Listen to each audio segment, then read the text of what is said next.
be willing to learn. So that's probably my point on on getting into the tech industry. I don't know, Chanel or Sophia, if you have anything you'd like to add to that. Yeah, I would say something similar to what you said, Claudia, which is like, you don't need to have a strong tech background. Because me personally, I did biology, chemistry, maths as A levels, thinking I'm going to do something sciencey in uni, but I then decided, let me take a gap year, figure out what to do. Yeah, I met this person. Yeah, take a gap year, figure out what to do, look into degree apprenticeships, because I know there's other routes to university. You don't just need to go to university to be successful, do something. So I did go to, I'm getting loads of like, don't worry, I'll happily get everybody in. You just I'm managing that part, Sophia, so just focus on talking. All right, yeah. So I was just saying, I took a gap year. That let me go into like insight days at random companies I didn't know of. Just go on Google, type in tech companies that do degree apprenticeships or degree apprenticeships in London or wherever you're based.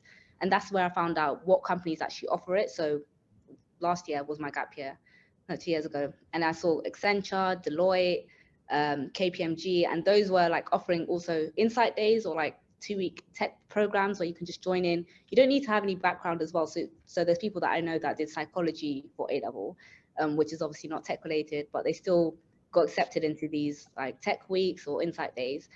And then applying for apprenticeships as well, as long as you show an interest in tech or like show that you're interested in solving business challenges or like solving problems, that would give you like a head start, because that shows that you're motivated enough to take part. So yeah, that's all I would say really. I hope that answers your question, by the way. Yes, it did. Thank you very much. I found all your advice very useful.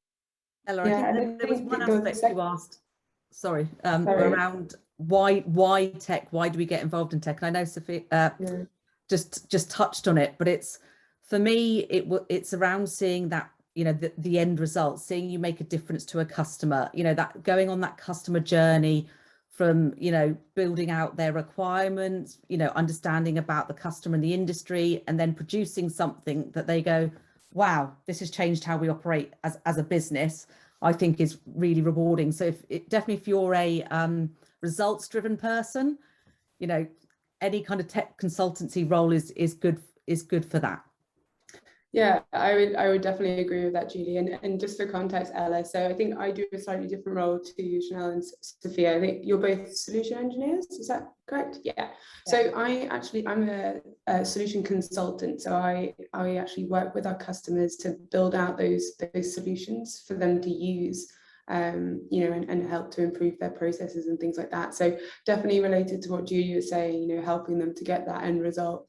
But I think another thing that's super rewarding with being in a tech career without having a tech background before, and probably even if you do have a tech background before joining, is really that idea of like learning how to do something yourself and like making it work. So like, for example, if you're building out something with automation and it's not working, and then you spend days and days trying to do it and it finally works, and like honestly, that's a great moment. I don't know if you get that with all roles in every industry, but that's something that I found, like, it made me feel quite proud of myself, like when I got to that stage, especially if it did take quite a lot of learning to get there. And again, going back to that whole idea of, so long as you're willing to like fail fast and fail forward, as we say in Salesforce, then I think it's definitely a career path that you can consider. I'd have to agree with you as well, Claudia. Actually, like when I first started, I didn't have a tech background as well. And then we started learning more about Salesforce. That was quite exciting, and it still is. But what was quite rewarding for me was being able to work with solution engineers that have been at the company for maybe a couple of years and working with them on different things, but then maybe them asking me, oh, do you know how to do this? And I've actually done it before and I do know how to do it. That's quite rewarding as an apprentice, I would say, because it makes you feel as though, you know, all that hard work that you've done is actually helping other people in their job too. I hope you felt kind of supported in that environment as well. I think one thing I really want to get across to people that obviously won't know Salesforce as a brand versus some of the other companies are on here, But actually what I've found really unique and I've loved about the apprentice program that, you know, Veronica, let's, you know, give her credit here, is the pioneer of, is that you know, when you start, you're on that journey together as a cohort. And yes, in year 2 you might go out to different teams, but there's a level of responsibility from, you know, the apprentice program throughout the whole 3 years, and then that manager enablement as you go into years 2 and 3. So you're never too far away from having that network around you. So maybe talk a little bit about how that's helped you, particularly when some days you may be pulling your hair out going, oh my goodness me, what am I doing? Yeah, I feel like we had moments like that right at the start as well, but Veronica set it up so that we were all in calls every week with each other. All of the apprentices were able to have that opportunity to communicate with each other. And even though it was virtual, I knew that if I did have a problem where I was maybe presenting something and I didn't know how to set something up, maybe I would message Sophia and I'd be like, hey Sophia, are you doing this as well? And she's like, yeah, I am. And then we'd go on a call together and try and work it out together. It was nice.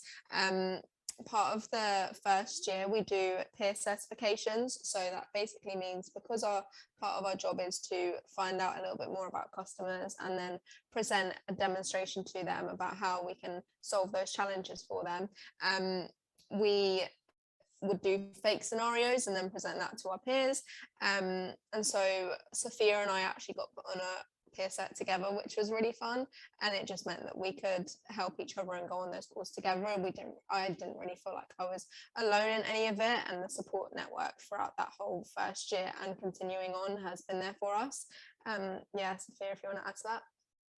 Yeah, I was just going to say, as well as that, from the very beginning, Veronica's assigned like a mentor for us, a buddy, so that from the very beginning you're not alone. You've got the apprenticeship, so all the apprentices like Chanel and others, and then there's a buddy who's experienced, that's been at Salesforce for more than maybe 5 years. That's mine anyways.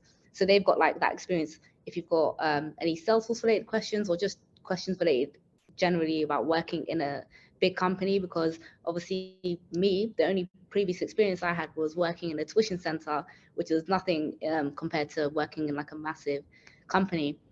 So just like little things or getting tips and tricks from the buddy or mentor was really useful, as well as the apprenticeship cohort. So yeah, they do offer a lot of support.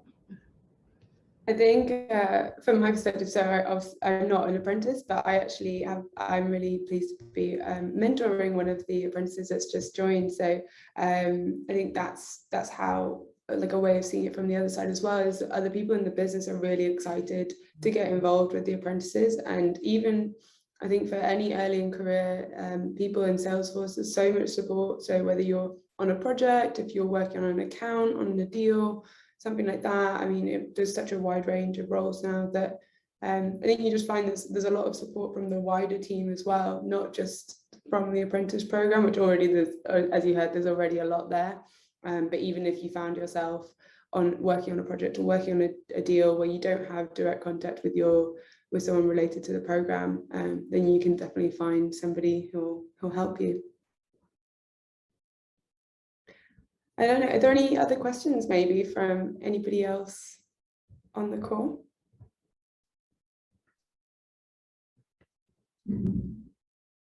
We did have some frequently asked questions that we could break into. Perfect.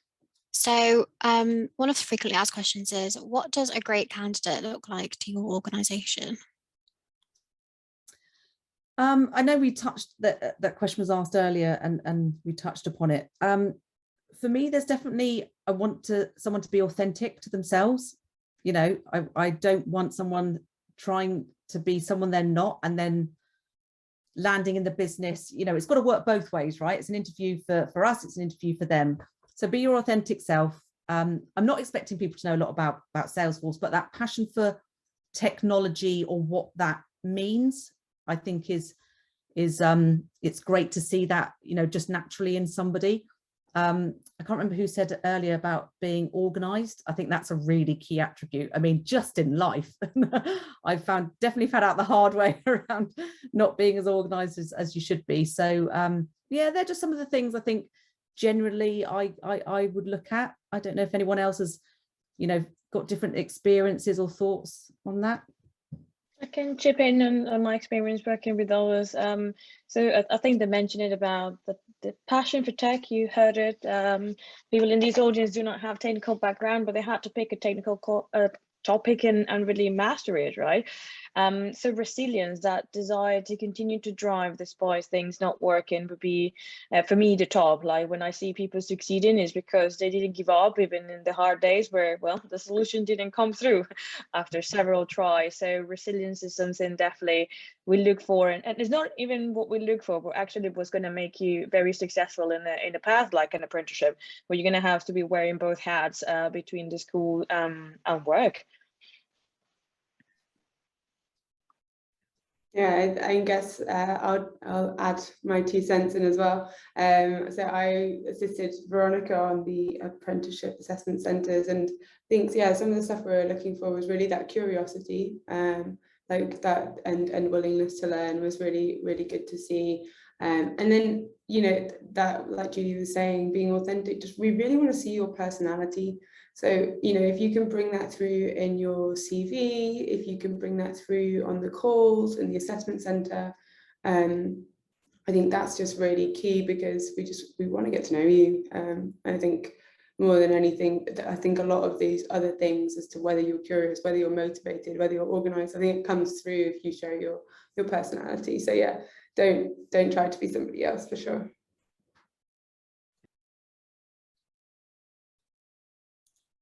Guess we could go with another one. So how has Salesforce been affected by the pandemic, and what is the new normal like for you guys?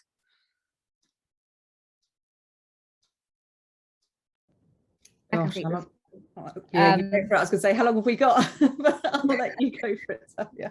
No, because so for me, anyways, I joined while this COVID pandemic was going on. So I joined virtually last year, September, which meant I had to do everything online, uni online as well as work, which was difficult. But of course, Salesforce put a lot of things in place to kind of support the apprenticeship program and make sure that everyone is still doing well, not missing out just because it's virtual. And then they did open up the office recently, I think back in Feb. So I've been started to go in like maybe once or twice a week. Some of the apprentices, like Chanel as well, maybe go in once a week. And that just gives us the option to, whenever we can, or if we want to just work away from home and work in the office, we're allowed to. But because the COVID thing is not completely over, we don't have to go in from Monday to Friday, 9 to 5. Kind of have that option. So, which I do kind of prefer as well, because it means that if I really have a lot of uni things to do as well as work, I can do it at home. Whereas if I want to do some meetings face to face, I can do that in the office. So I like that flexibility. Yeah, similar to Sophia, I found that even though we started virtually, there were things put in place for us. So whether that be like bi-weekly socials and stuff, that all of that we didn't miss out on any of that stuff, which was quite good. And so I still got to know everyone that was part of the apprenticeship. And now I was quite eager to get into the office because I was lucky enough to go in before. So it's quite nice to actually meet some people in person. So yeah. Veronica, were you going to say something as well? Yeah, I was just going to say, and it changed the way we work, right? So the expectation is that we're going to keep having this hybrid model where, you know, the office spaces are more about connecting with others, working together, you know, doing things that are really hard to do online, like, you know, a project where you just need to look at code from somebody else, because that's really hard remotely, more than just doing the regular job. So you can imagine that moving forward, the expectation is to always be similar, 2 or 3 days a week in the office. As much as that, really, and that flexibility to decide when, where, depending on what you got to do.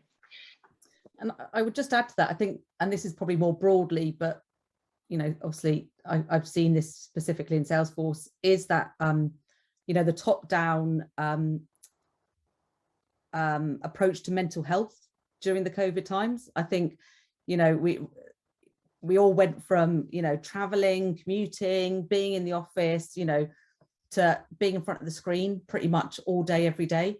So it's great to see that, you know, that buy-in and that support for people with their mental health in whatever way that looks like, right? Whether it's being well-being days, whether it's having external speakers and sessions to talk about how do you manage work-life balance, how do you manage, looking after yourself, eating healthily, all that sort of thing. So that's what's been really lovely for me. It's not just been about, okay, how we work differently, it's actually how more broadly, as Salesforce employees, do we manage our mental health, which I've, really found useful.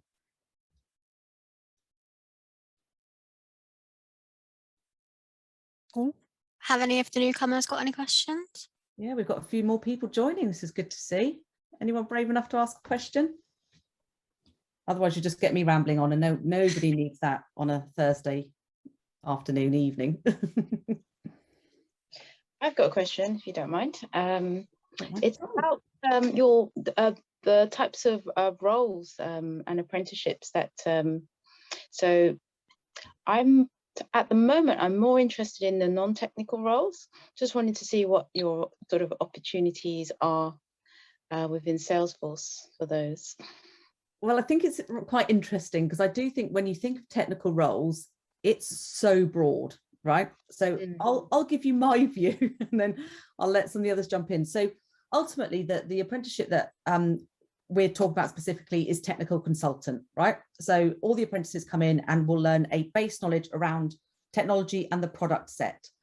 Now, I think what's the gift in that is actually then it opens the door for a different kind of role. So you miss sort of Claudia talking about that, she's in the delivery part of the business, whilst Chanel and Safia are solution engineering. But that level of technicals depends on how technical you want to get, right?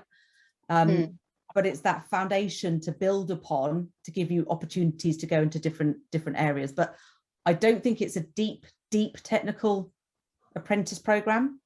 I think it's more around that customer relationship, problem solving, working with colleagues, presenting. So there's much more around the soft skills element of it, as well as your product knowledge, if you like. Yeah, definitely. I think just to give you a little bit of context as to my role, it does sound quite technical on paper. A lot of the time, I'm actually just trying to find ways to improve communication with my customer, to make sure that everybody's on the same page, trying to keep people organized and working, towards the same goal. A lot of it is translating what we call translating asks into what we call requirements. So it's actually it sounds technical, but I guess the only real technical part is the implementation, when you're actually building stuff in Salesforce. And even then, I don't code. I do everything with clicks. We talk about doing clicks, not code. And so I think it's a bit like an entry level technical role. But if you then weren't interested in being technical at all, I think we do have, Veronica, correct me if I'm wrong, or Julie, but I think we do also have other apprentice roles available at Salesforce that you can apply to that aren't technical at all. But I would say, if it's something you're a little bit on the fence, but maybe you're not confident enough to think that a technical role is for you, you're probably actually more capable than you think. And if you're if you're willing to learn it, honestly, it's quite fun. I am definitely willing to get technical, but I'm sort of trying to look at the kind of jobs and apprenticeships that kind of match the skills I have right now. That's the reason for the question. But no, I love to learn, so I'm happy to get technical when needed. Is there anything in particular that you would be interested in, because that might fall into the roles we can recommend for you? Yeah, I've seen sort of quite a few customer success management roles, which I feel might suit my skills quite well. I've been doing a bit of research. I can't pinpoint any other sort of areas at the moment, but that one takes my my interest quite a lot when I see these types of vacancies and things. Yeah, and definitely customer success is exactly what it says on the tin, right? But actually, if you do have that product and technical foundation to build upon, that will set you up for success. So I think there's that what's in your comfort zone, right, where you want to play, but actually what could you just you know, sits on the periphery of that comfort zone that you could bring in to give you more options about where you want to go. So it might be that you're thinking customer success now because it talks to the, you know, the customer and driving their success, but actually you might find you're quite passionate about the technology, and you might decide, actually, I can still do some aspects of that customer success job in, you know, in a technical consultant job like Claudia's doing, or in a solution engineering job. Okay.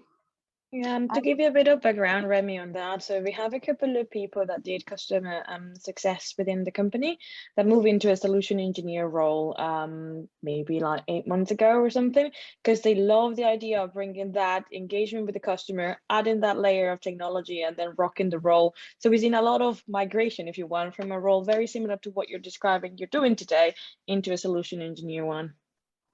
Wow, that sounds amazing. I like how there's fluidity in your roles and your kind of the skills you're picking up. So yeah, thank you. I'll look into that. Thank you. Solutions engineer, did you say? Yeah. Okay. Thank you.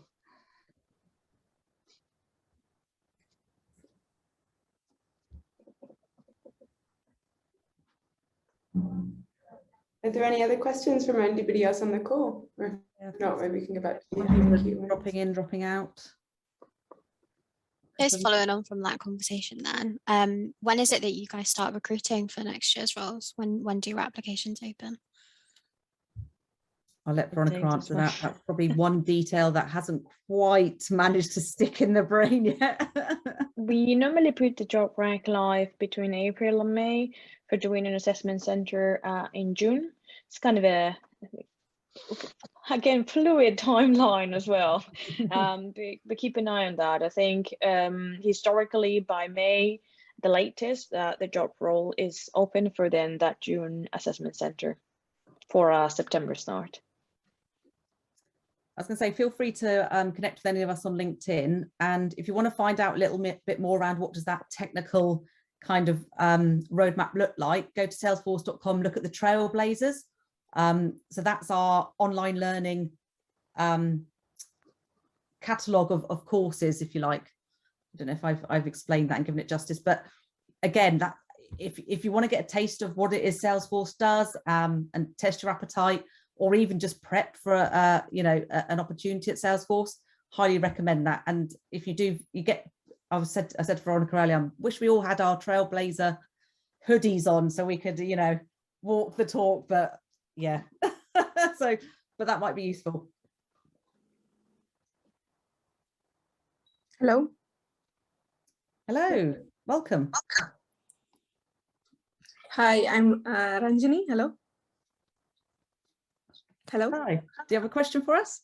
Yes. So if I want to do Salesforce development, actually, I'm learning programming myself, like web development. Is there any relevance between Salesforce development and web development? I can take this one.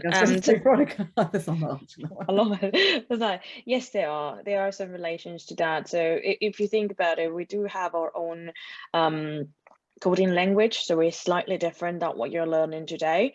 As Claudia pointed out before, most of the times you will not necessarily need the actual code to create anything on the platform, because we try to make it as intuitive as possible, making it primarily about configuration instead of coding itself. But there are some scenarios where you definitely can use either, you know, our own language or any of the languages, like the ones you're learning in web development, to create experiences within the platform. So let's assume you want to create it a super customized app, then you definitely get into the code. But most of the times you just can configure different things and put it together. What I think it gives you is what I call a way of thinking or structuring your process to understand what to do, which is you wouldn't go down and code the entire web page in one go, because you need to test and see if it's working step by step, right? And that's exactly the same principles you're going to bring in when you're configuring anything on the platform. So that's kind of the parallels it will help you bring, but you don't necessarily need the coding language that you are picking up today. All right. Maybe something I can just add to that. So I'm a solution consultant, so like Veronica says, I don't code, I use that intuitive clicks not code side of the configuration side of the platform.